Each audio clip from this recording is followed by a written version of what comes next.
On this episode of Inside Boxing Live, we are back in our studios here in New York City, and we are ready to talk more fallout from Gervonta Davis's win over Ryan Garcia. You've heard some of the stories about moles. You've heard some stories about who was at the post-fight press conference, who wasn't, Ryan's performance, Tank's big win, who he should fight next. And we also have some other news in boxing. Believe it or not, there are other fights happening. Let's get into it. Let's talk boxing.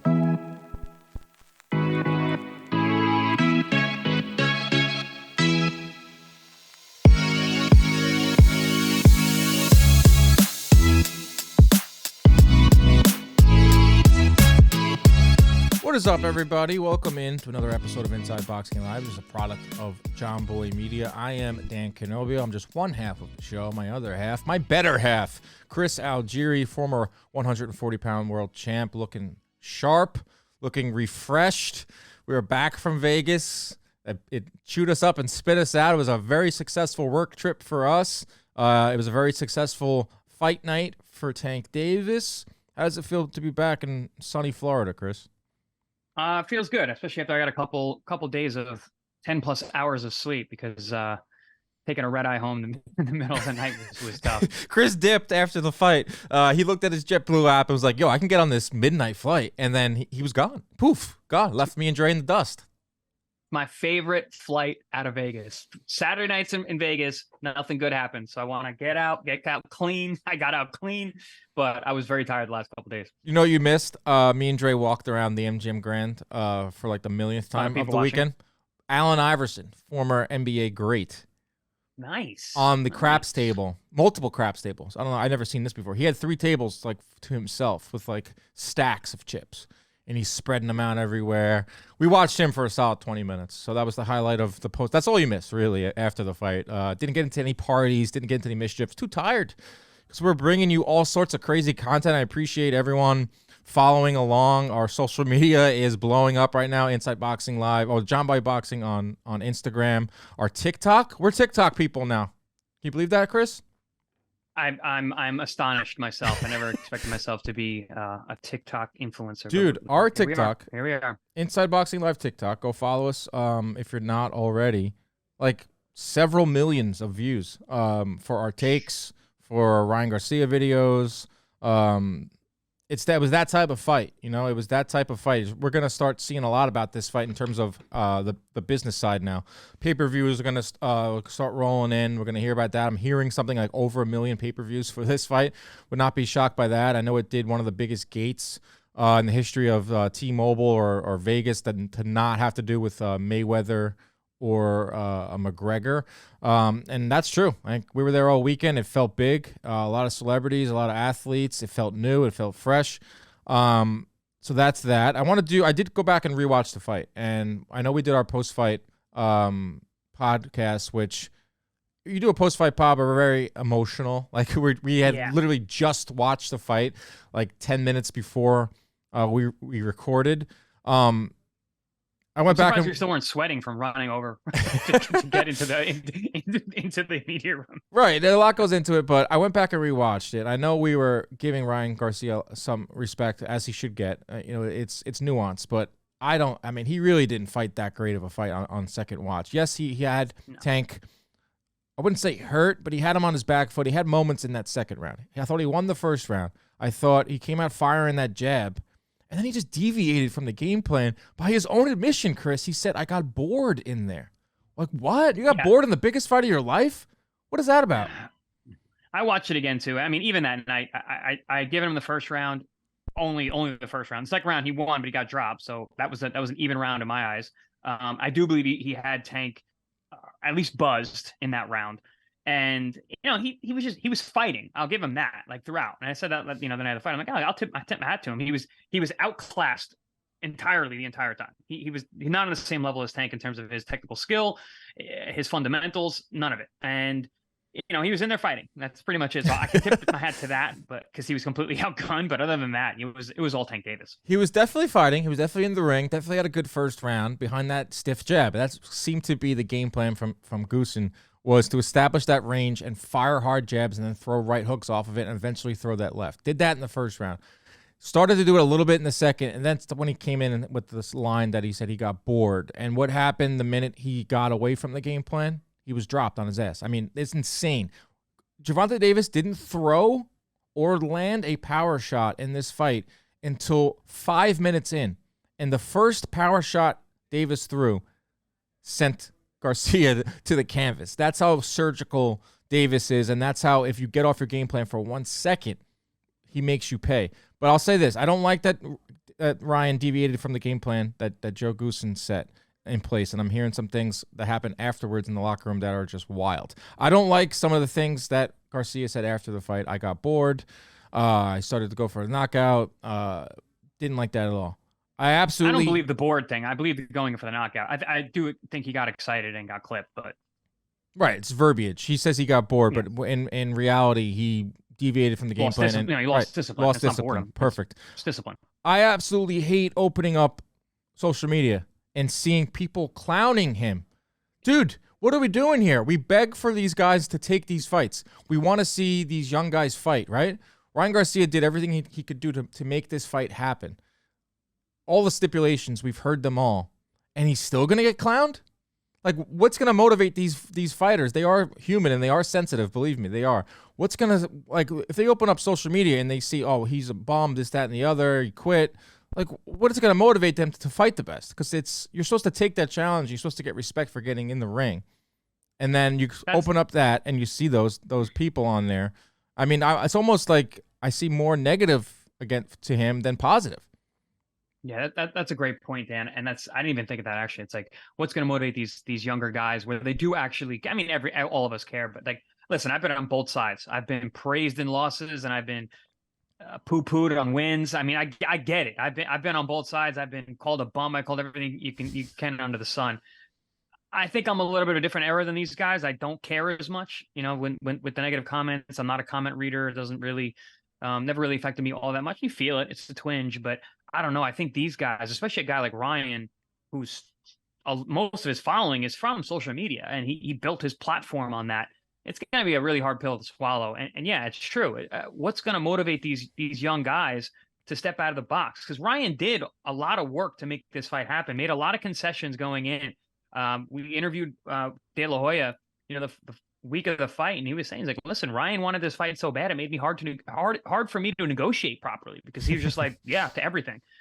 And I know what that's like. I've been that guy. I've been the fighter, like, I'll fight him, whatever, let's go. And then it's just like, whoa, easy. Like, we're trying to get you more of this, more of that. Yeah. But if you're so, you know, you're so headstrong about making a fight happen, you don't care about everything, it can hurt you. AKA, our example is Marvin Hagler versus Sugar Ray Leonard. Yep. He made a lot of concessions in that fight to make it happen, and it bit him in the ass on the way out.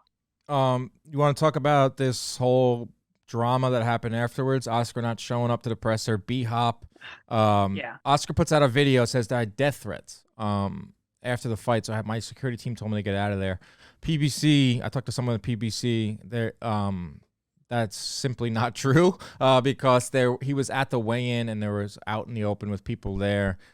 B-Hop was also not at the post-fight presser on that stage.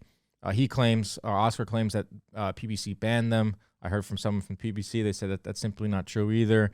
I mean, there's just so much going on with Garcia and his camp. Like, there's a lot of friction. There's a lot of cooks in the kitchen. And you kind of saw that on fight night. It's like, I feel like he didn't know who to listen to. There's like, his dad plays a big role in his life. Joe Goosen is now the new trainer. Are they listening to him? Oscar and B-Hop, you know, B-Hop touching Davis. I thought that was kind of silly.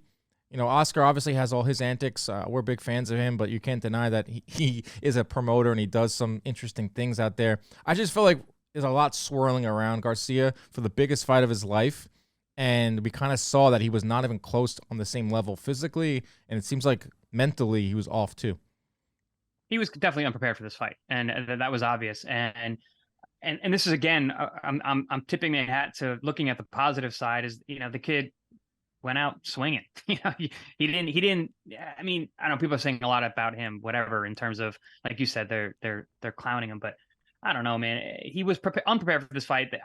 The layoff was a big problem for me. All the things that we spoke about in the show leading up, I think was a massive issue. And you could tell physically he wasn't prepared for the 12 rounds. Mentally, he wasn't prepared for the drama and everything surrounding surrounding it. His team wasn't ready. And listen, I've been there in these big fights, and having a team that's a unit is so important. And the person who needs to be the boss is the fighter. Yep. You need to be able to be in control of who's around you.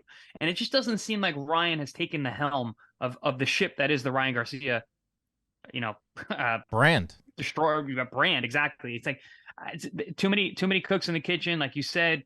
It's no good. It seemed that way. He was very scattered, which is gonna play into the lack of discipline as the fight wore on and as things got heated up. And not even heated up. Literally in the second round, he lost discipline. But he had moments later on in the fight. Go ahead. Yeah, at moments, but like nothing not discipline moments. It was talent moments. It's just because he is that talented and he's fast and he's strong and he's tough. Yeah. We see him get up like nothing. He that first shot, you mentioned that was the first power shot that Davis landed. That was a killer shot. It was awesome. Like he rolled and landed. It was clean. Ryan didn't see it. Very hard shot. Cracked the nose of Ryan right away. He got up with a bloody nose immediately. Got hit hard, went down. Mm-hmm. But Ryan, he gets right up and was coming forward. So I'll give him that.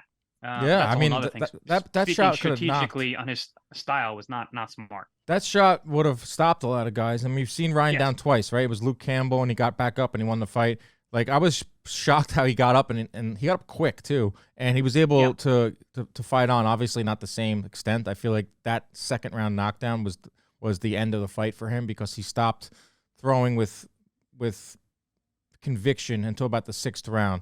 Well, he certainly stopped jabbing with conviction. Yes. And the left hooks, live by the sword, die by the sword. The left hook was the problem. He didn't land really any left hooks all night. It was the right hook, which came out of nowhere, which seemed to stun Gervonta in the second round. And that was the punch that was actually having effect later on. Gervonta was so prepared for the left hook. It away from him. He was waiting for that thing.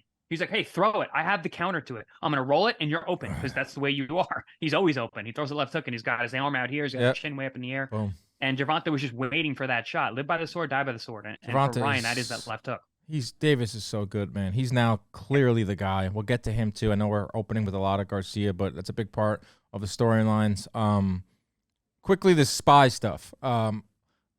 If you've been around boxing, have all the info. I'm hearing this stuff. I did a whole video on it.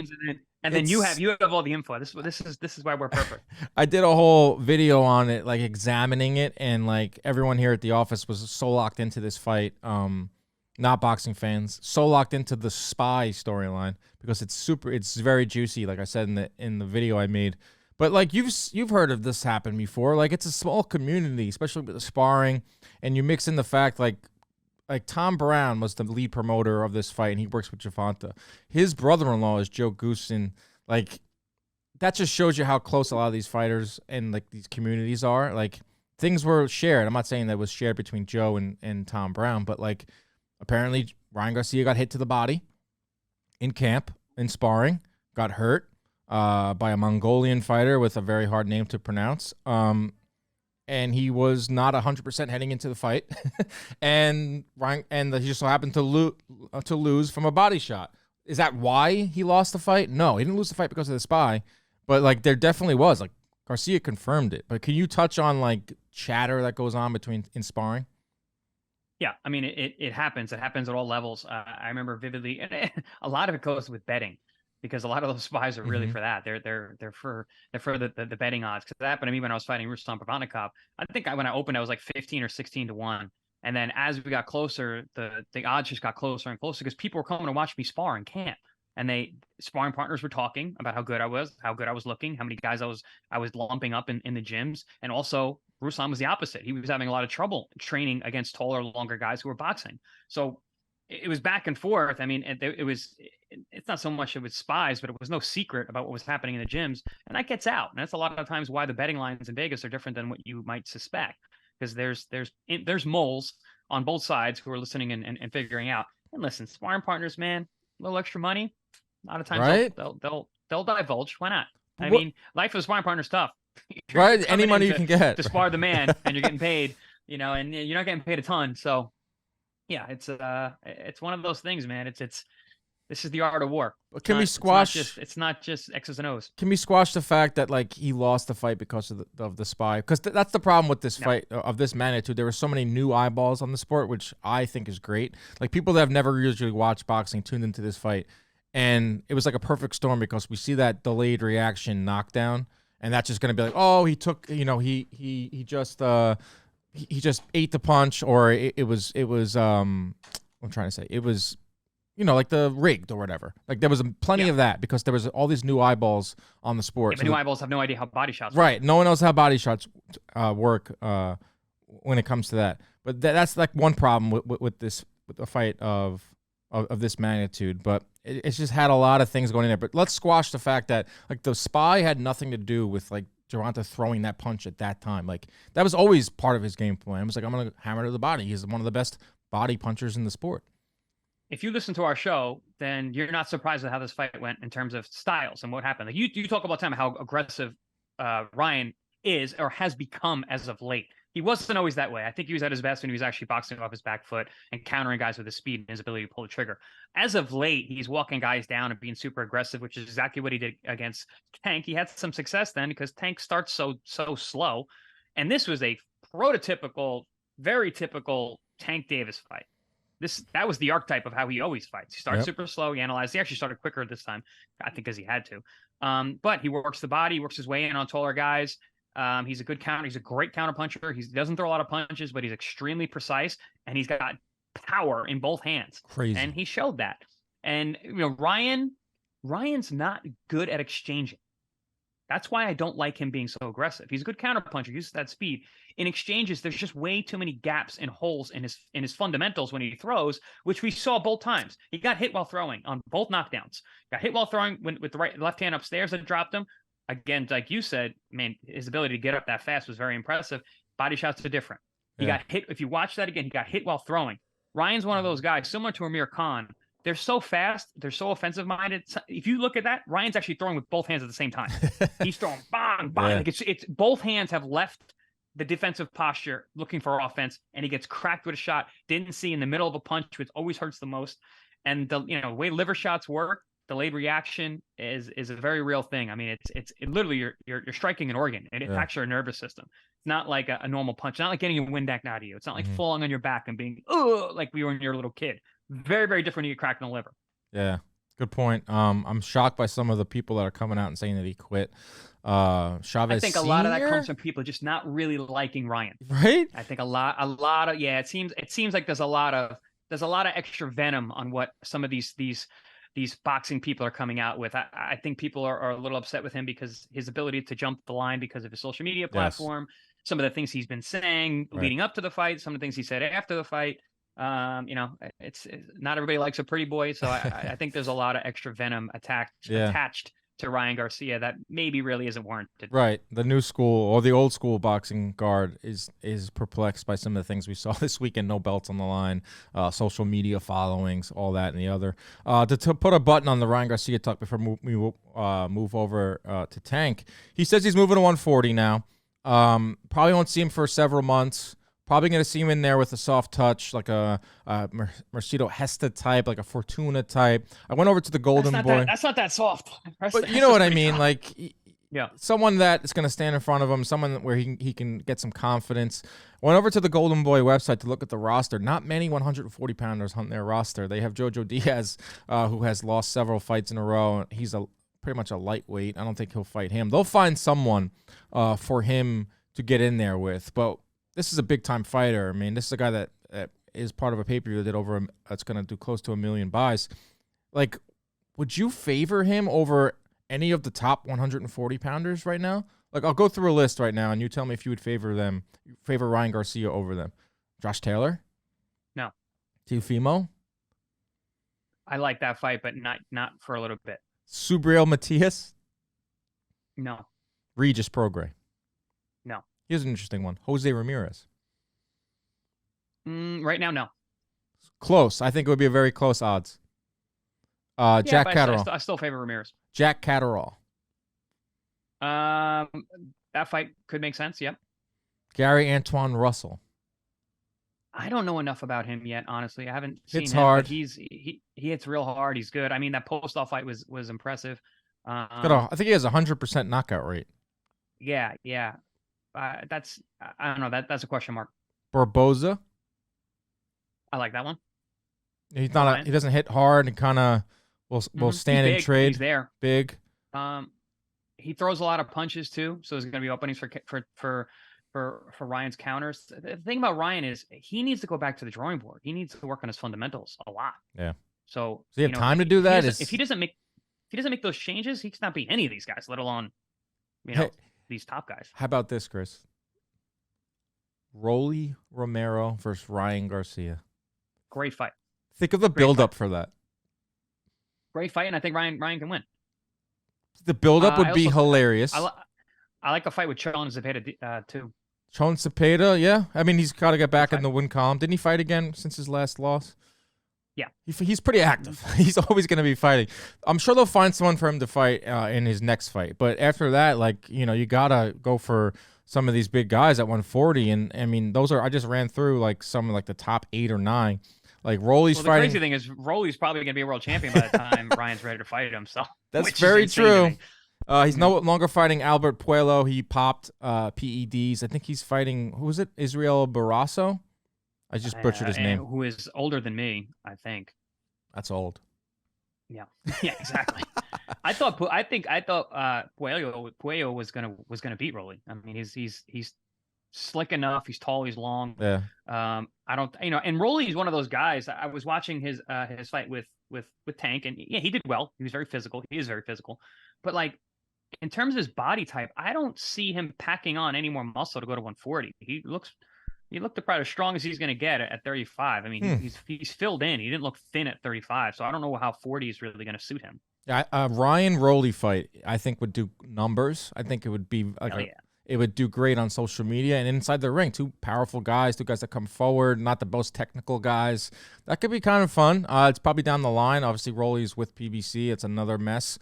Who knows how many bridges were burned this weekend between Golden Boy and PBC over the course of a long negotiation, and then a fight weekend where we saw a lot of fisticuffs, or we didn't see fisticuffs, but we saw Bernard Hopkins place his hand on Tank Davis. And did you hear this rumor? Apparently, there was a lot of extracurriculars, we'll call them. Dude, did you hear this? Like, so during that weigh-in, there was a scuffle, and Hopkins puts his hand on the back of Tank, and then I hear rumors that he was putting HGH or like PED cream on Davis, which is the most ridiculous rumor ever, because what would that do? That would cancel the fight. Bernard doesn't get his piece of the pie. Well, no, it wouldn't. It would come up after. So the fight would already have happened. It would be. He would fail the post fight. That's why you're here. And they could smear him. But that just didn't happen. But that's what I'm talking about. Like, no, I can never see Bernard doing that. But that's Bernard wild. Going after Tyson. I saw that today. He said, no one's scared of Mike Tyson. That's what Bernard Hopkins said.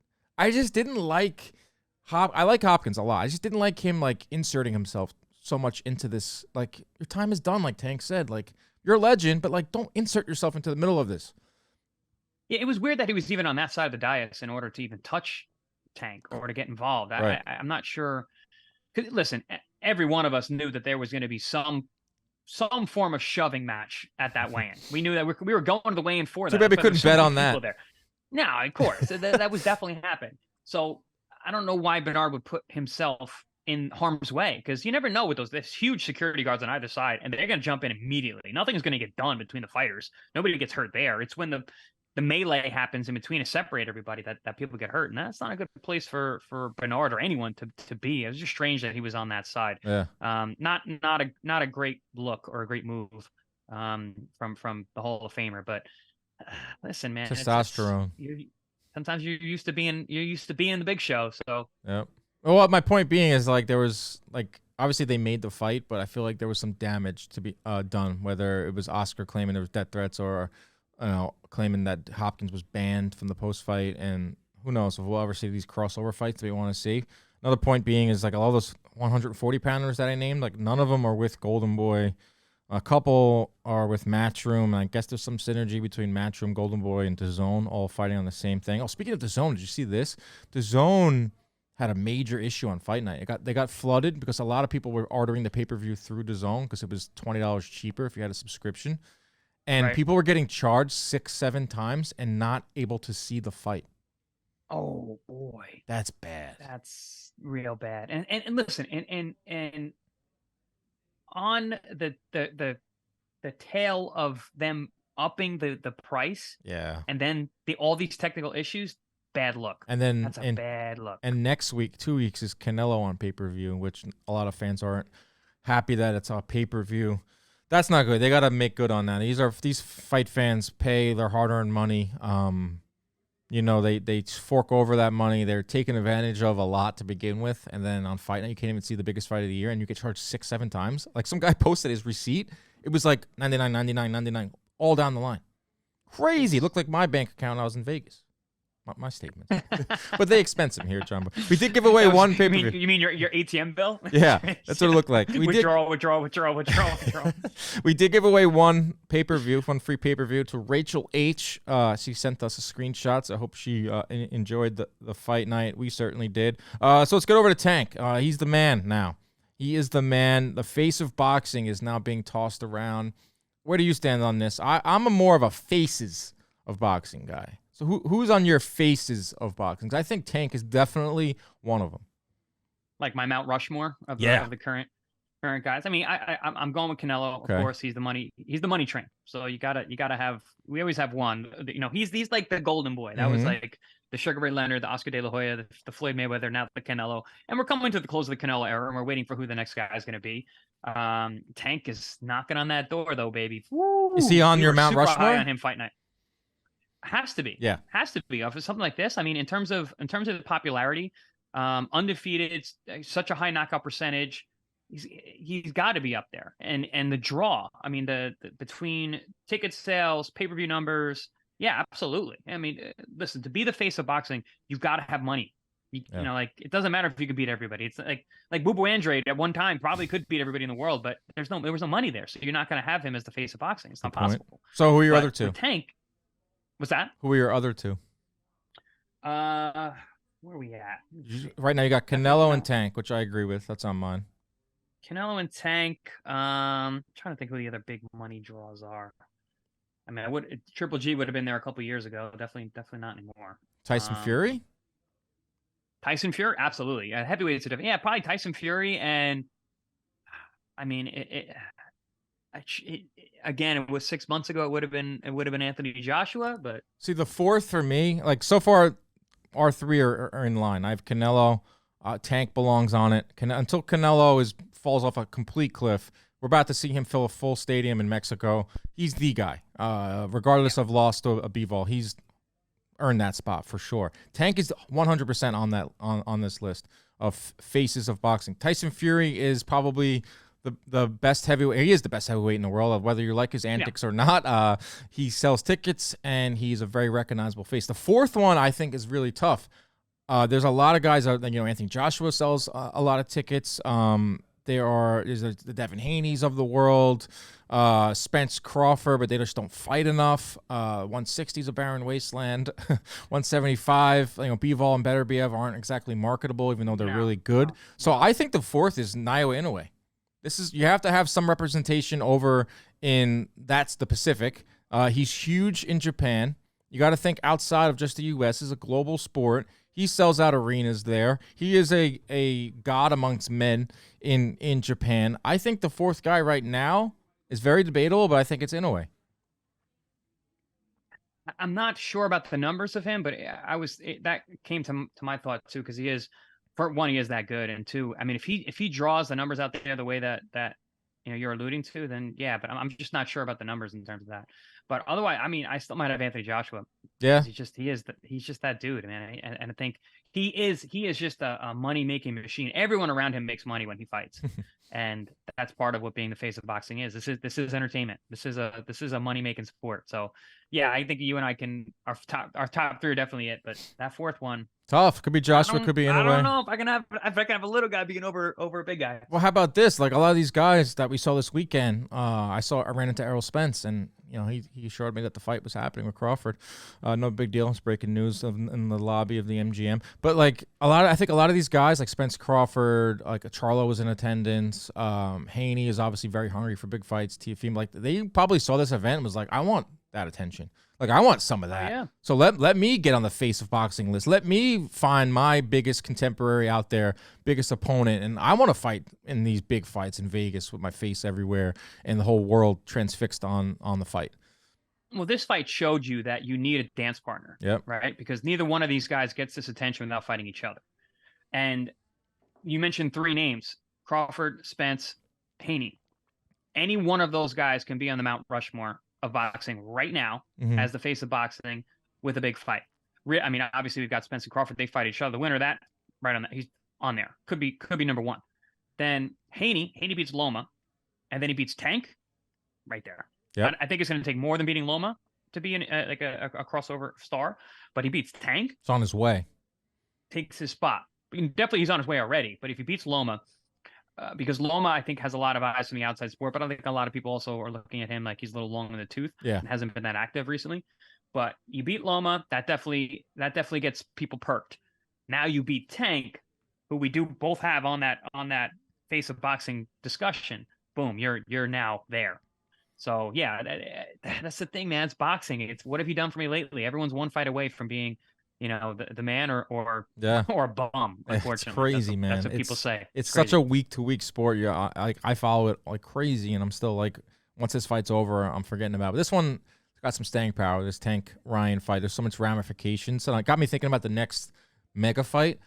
Like, I don't think there's any fight on the remaining calendar outside of like the heavyweights. If we do get that crazy card, and Fury. Yeah. like that's gonna like captivate the boxing world and the sports world. But the closest one is Spence and Crawford. And saw Spence. I took a selfie with him, and the dude is in shape. He's clearly getting ready for a fight. I think Spence Crawford, which from all indications that is gonna happen sometime this summer.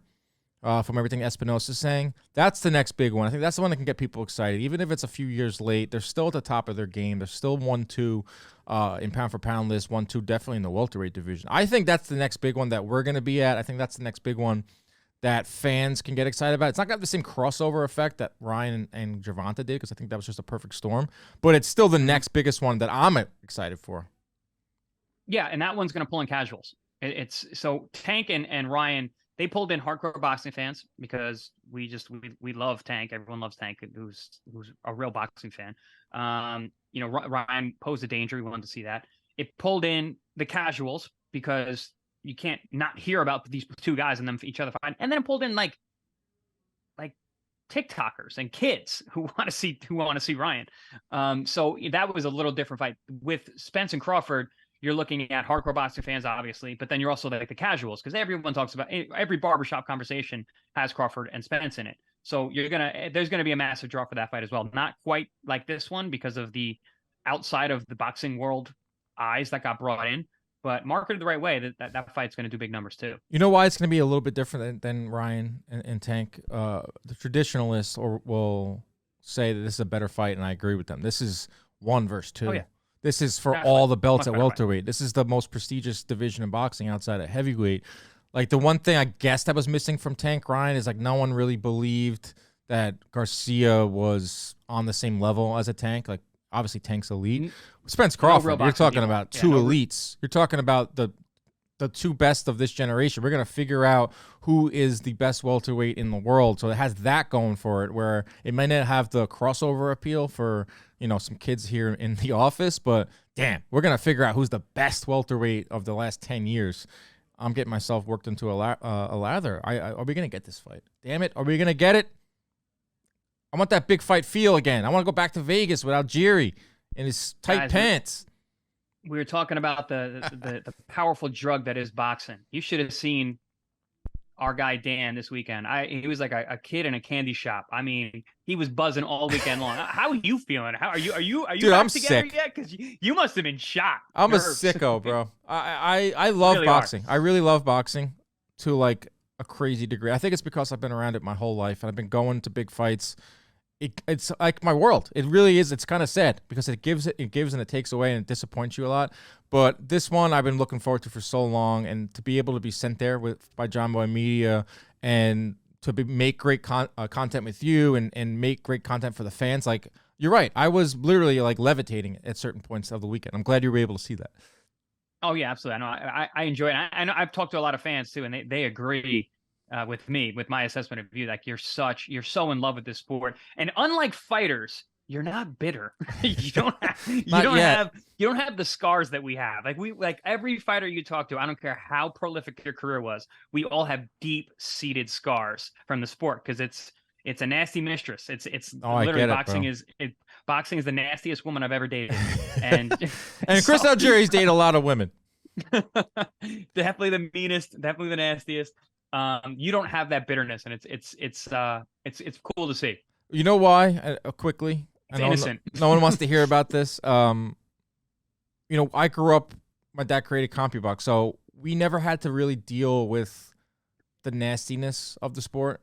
We kind of came in, we counted the punches. Yeah, you're not on anyone's side. We counted. Yeah, we're very neutral. We worked with every network. We came in, we counted the punches. We gave our stats. We talked to everybody. My dad's a friendly person by nature. He's a good guy, and he's kind of rubbed off on me. And we never had to deal with the bickering. We never had to deal with the nonsense back and forth. We kind of just sniped out, and had like a love for the sport. And I hope that remains because the media world is rough, man. Yeah. Yeah, the media world is certainly rough. You gotta be ducking and diving and slipping and sliding. So this is a little bit new for you. So yeah, I hope it doesn't break me down. But back to Gervonta. Obviously face of boxing for sure. I want to see what's next for him. I put out some clips from our last show we did afterwards, and I was talking about how I want to see him sell in 135. I want to see him fight for belts. And I'm looking at the comments, and it's like, well, Tank don't need to fight for belts. Belts don't matter. Haven't we learned this? He'll fight Joe Schmo and make $10 million. I was like, okay, yeah, it's true. Belts matter, guys. Okay, belts matter. Yeah, they do to an extent. Like, I'm happy that this past fight, didn't it showed that there is power with the fighters, and we can take away some of the power of these sanctioning bodies like the WBC and all them, like on the stage and whatnot. It just shows that like a big fight can be made without belts. Yes, but not every big fight can be made without a belt. Like, don't we want to see Tank fight Haney? Don't we want to see Tank fight Lomachenko should he win? Like, the biggest fights for Tank, in my opinion, are guys that happen to hold belts too. So if he can still make the most money, which is most important, and also get all 4 belts or a piece of the 135 picture if Haney vacates, like, yeah, I think he's going to want to do that. And I think he's ready now to not only keep the gravy train rolling, making so much money, but like collect a few belts along the way and really cement your legacy. Well, it also matters because of the integrity of the sport. You can't have the best guy in the division and then you have 4 other world champions around. Like, what are we doing then? So just because you can transcend the belts and still be popular and still be the man and still make the money, doesn't mean that the belts don't matter. Because if he's at the top and then there's 4 other titleists out there, it doesn't look good for the sport. So the unifications are necessary. Beating other world champions, getting belts matter. But in terms of who he's fighting next, I mean, there's a lot of options. And you got some names? Oh yeah, I got names. I got 4. Here's Chris Algieri's list on who I made my list yesterday. Here's Chris Algieri's list on who Tank should fight next. I like Tank Loma. We spoke about that last week on some of the past shows. I think it's one of those fights that's kind of been marinating for a while, and I think in the fallout of whatever happens with Haney and Loma, I think there's a good chance that we'll see that fight. I like that one. I like seeing the young guy who's really stepping into his own and becoming who he really is, fighting the older guy. It's that classic young lion, old lion matchup, that crossover. Okay, but let me ask you real quick. Regardless of if Loma wins or loses, I believe that fight will happen. Yeah. Okay, Loma loses a close decision and Haney vacates. I can see Loma fighting Makes Tank. Total sense. If Loma gets washed, like a Cambosos level loss, like 11-1, 10-2, does that affect his stock? I think it does a little. It definitely does. The fight then may not happen immediately, unless they're trying to cash out Loma, because that could be it too. It's like, well, they could just blame it on the age, and he's long in the tooth. He's in the twilight. Let's get one more big one, and that would be the next biggest fight for him, I believe, in terms of the pay. But yeah, you never know what happens at negotiating tables. So Loma, okay, keep going. And of course Haney. Of course. The chances of Haney staying at 35, I don't know. Well, here's the thing: if Haney might stick around, if Haney decides my biggest money fight, I can keep this gravy train rolling. I can make the biggest fights before I turn 25, like we saw in the 80s with Sugar Ray Leonard. Like Haney Tank for all the belts. Yeah. If Haney beats Lomachenko and it goes right to Tank, which would be insane. Don't think he will, But imagine that. Like, that is like succession perfectly of how the sport should go. And he can beat him. Haney is tricky enough. He's long enough. He's big enough. He's disciplined enough. That's the biggest thing about Devin Haney. That is what has separated him from all the other guys. I don't think physically he's the most talented of all of that group. In fact, he might even be the least talented physically in terms of what his natural gifts are. But his mental strength and discipline has separated him from those other guys. And we saw that with Ryan and Tank this weekend. You need to fight a perfect disciplined fight in order to beat Tank. He's way too dangerous. He's way too accurate. He's way too precise. He's way too good. You have to fight a perfect game plan. And Haney, with his height and reach and length and speed and jab, that there's a blueprint there that I could see how he could be victorious. I'm not saying he would beat him. I would have to analyze it for nights on end. But yeah, that I could see it. One last thing here, for Haney. If Haney does stick around 135 and does fight Tank in this perfect world, Tank has shown that he will put rehydration clauses in fights.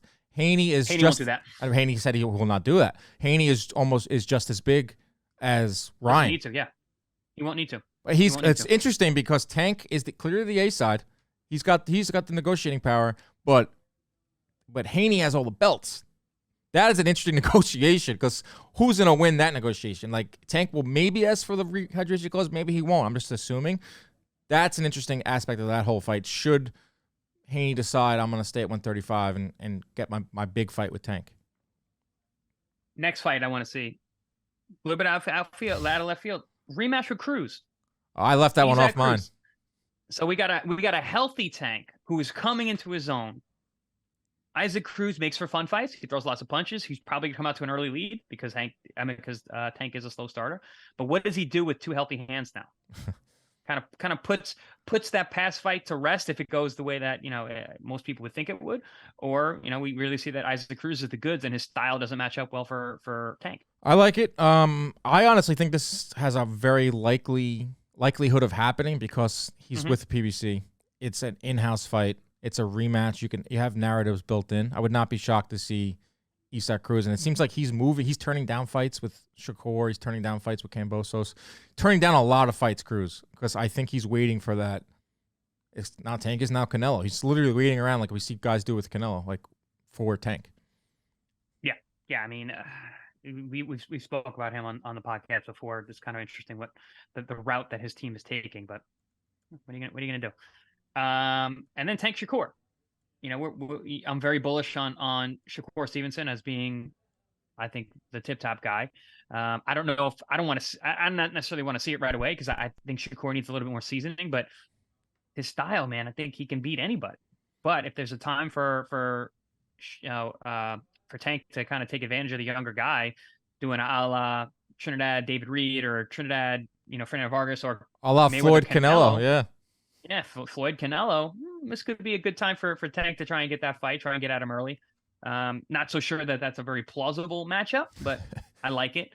That's the thing. I like Tank against everybody. I like all of the matchups that are possible. All the top guys, I can see Tank in there with. I can see Tank beating everyone too.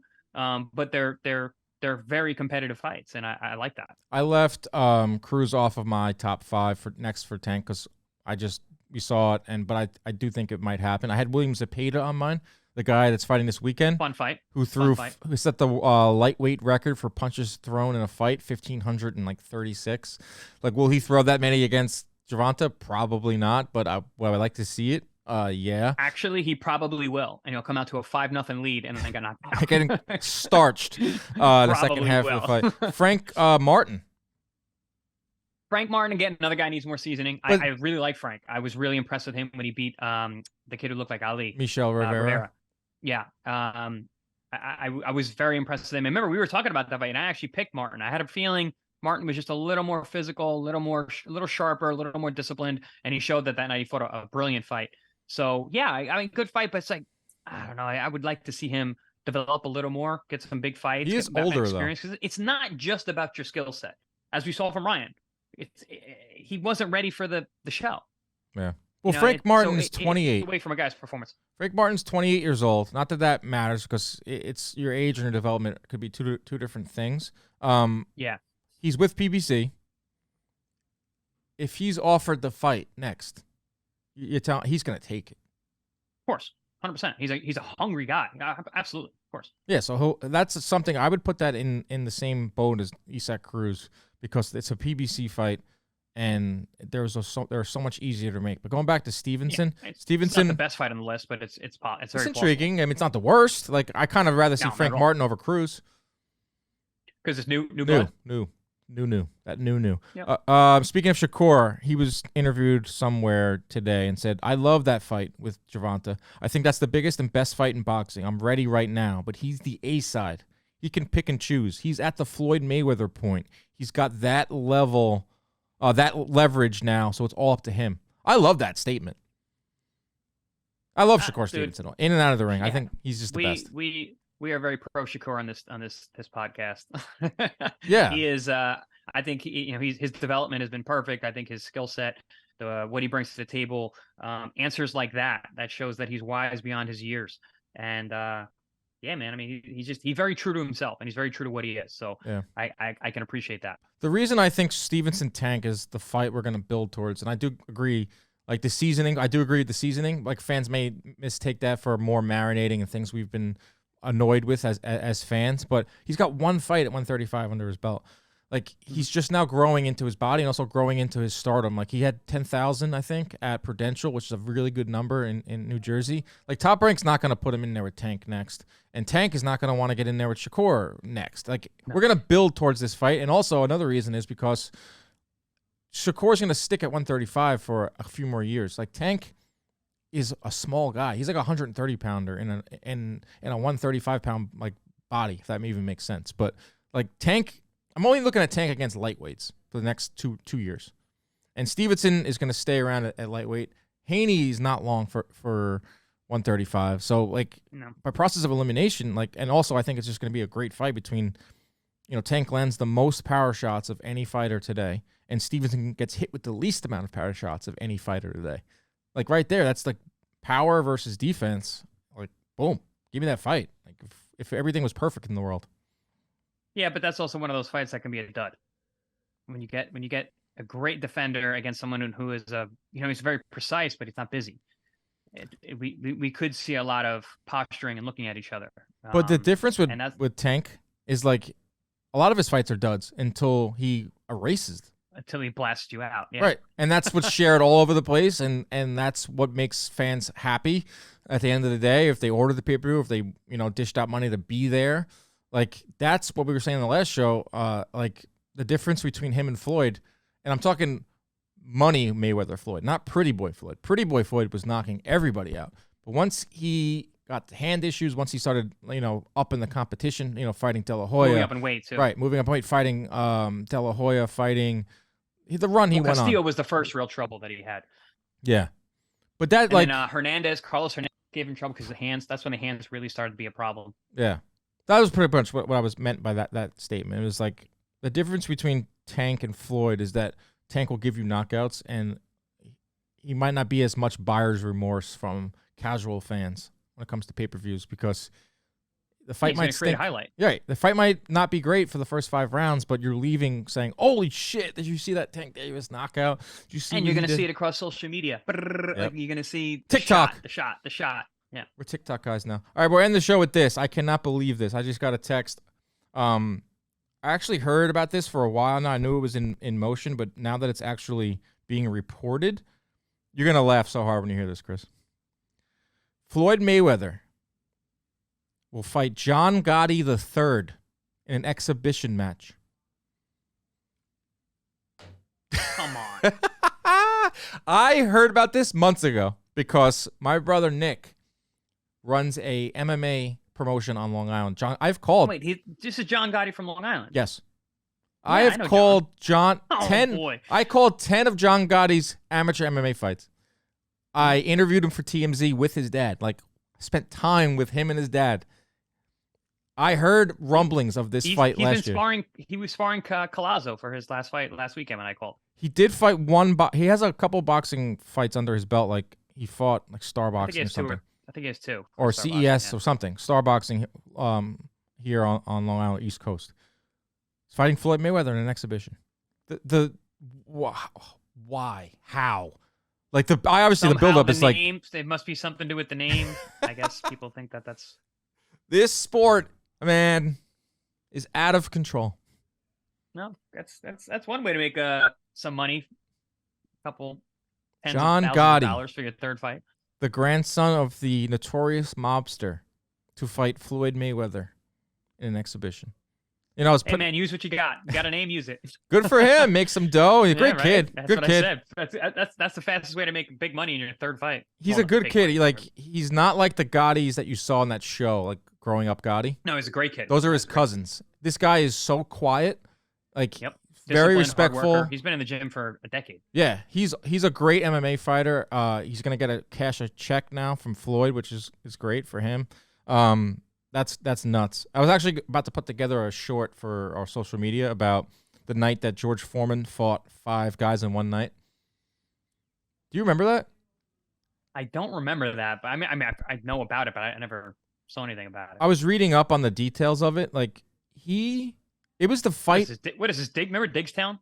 That movie Diggstown? No. With oh man, you know Diggstown? I gotta watch that. Ooh, put it on the list. It's one of the worst best boxing movies out there. I gotta put that on the list. Not to go off on a tangent here. After the Ali fight, Foreman, his handler said you should fight 5 guys in one night for a spectacle and to also like rebuild your confidence. And it backfired so bad. He knocked out one guy. There were fights in the crowd. He fought someone in the ring. He ended up not knocking out the last 2 guys. Ali was there ringside, like mocking him. I'm gonna do a little 1-minute short on it because it was so funny, and it's like people think like just now we're getting all these exhibitions, right? No, this is going on forever. Ali all. versus Aoki, the professional wrestler, was kicking the shit out of Ali's Kicking legs. his legs, put him in figure 4s. Yeah. Like this ain't new. Butterbean was a spectacle. But his fights were like real though. He had 40 fights and they're 4-rounders. He only right? 400. Everyone like I'm glad we're out of that phase though. I hated the Mayweather, the Logan Paul Mayweather. That was like 2020.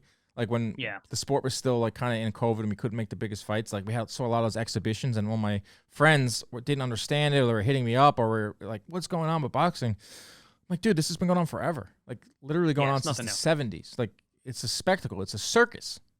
Bob Arum used to always say that when we were talking about the YouTubers. He's like, nah. He's like, this is nothing new. We've been doing this for 50 years. All right, that's our show. I think we're putting a bow on Ryan Garcia, Tank Davis. Glad everyone enjoyed it. Excited to see what's next for each guy. Excited to see Haney, Lomachenko. I think that's the next big one that's on the schedule that we can really focus on. You'll be out there in Vegas for that one again. You're going back to Vegas, bro. That's crazy.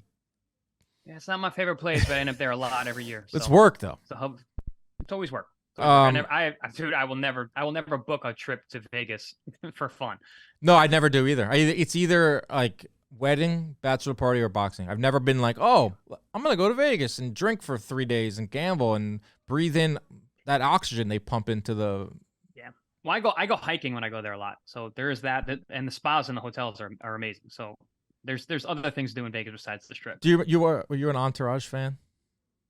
No, not really. There was a Vegas episode, and Johnny Drama's character. He was like, there are many different characters. There are many different Vegases. You know, like Spa Vegas. There's Party Vegas. There's all different. Algeria will be. I used to live there, man. So I know like neighborhood Vegas. I know non-strip neighborhood Vegas. Yeah, my buddies live out in Henderson, and they're doing great stuff.